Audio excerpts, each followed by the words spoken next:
राज्याच्या अनेक भागामध्ये पावसाची जोरदार बॅटिंग सुरू आहे। काही ठिकाणी गारपीट आहे तर काही ठिकाणी अवकाळी पावसानं थैमान घातले। मान तालुक्यातील बिजवडी आणि परिसरात गारांच्या पावसानं जोरदार झोडपले। सोसाट्याच्या वाऱ्यानंतर आलेल्या अवकाळी गारांच्या पावसामुळे डाळिंब उत्पादक शेतकऱ्यांना मोठा फटका बसला आहे। सातारा जिल्ह्याचा दुष्काळी भाग म्हणून ओळख असणाऱ्या मान तालुक्यात आज अवकाळी गारांच्या पावसाने चांगलाच तडाखा दिला।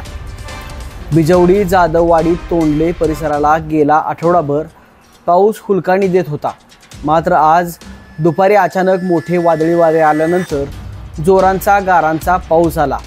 या गारांच्या पावसात डाळिंब बागेंचं मोठं नुकसान झालं आहे।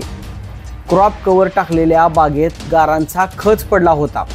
यात अनेक शेतकऱ्यांची झाडंही उन्मळून पडली आहेत, तर विजेचे खांब व तारा तुटून पडल्यानं वीज पुरवठाही खंडित झाला आहे।